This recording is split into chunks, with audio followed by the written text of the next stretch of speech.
Chapter 2: Shamans, Spirits, and Sacred Healing. Long before hospitals had white walls and clipboards, healing had drums.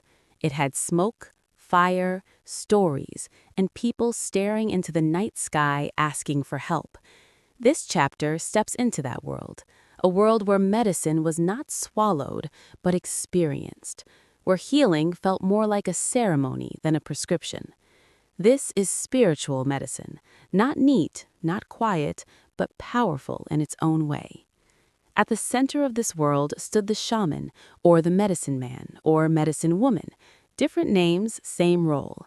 They were not just healers, they were bridges, half in the human world, half in the spirit one.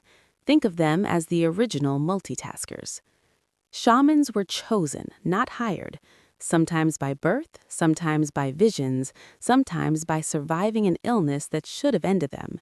If someone nearly died and came back with strange dreams and new abilities, the village usually said, "Yep, that one talks to spirits now. No job interview needed." They learned through elders, through isolation, and through experience. A lot of experience. Long nights alone, fasting, chanting until the voice cracked, listening to the forest, the wind, the ancestors. Not exactly a relaxing internship. People came to shamans with pain, fear, bad luck, strange dreams, or sickness that had no clear cause. And the shaman did not ask, "Where does it hurt?" They asked, "What went wrong with your spirit?" Because illness was rarely seen as random. It had meaning. In many cultures, sickness meant imbalance. Something was off. Maybe the soul wandered too far. Maybe an ancestor was unhappy. Maybe someone broke a taboo. Awkward, but possible. A fever was not just heat. It was fire inside the soul. A mental breakdown was not weakness. It was possession, or loss of spiritual protection. Even bad luck could be a symptom. Stub your toe too many times? Clearly the spirits are annoyed. This idea changed everything about healing. You didn't just treat the body, you fixed relationships. Between people and spirits, between the living and the dead, between the person and themselves. So the cure had to be dramatic enough to matter. Healing rituals were not quiet moments, they were events. The shaman prepared the space. Smoke from burning herbs filled the air. Drums started slow, then faster. The rhythm mattered. It copied the heartbeat. It pulled people out of normal time.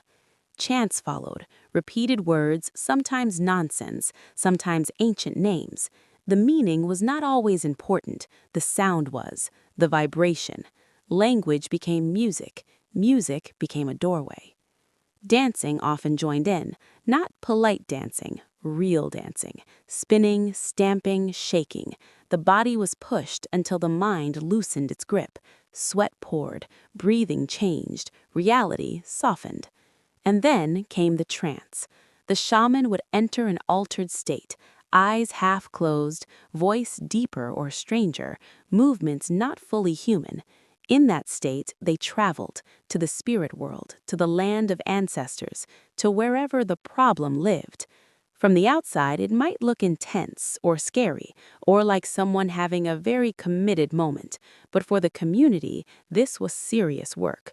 This was surgery of the soul. Sometimes the shaman battled spirits, sometimes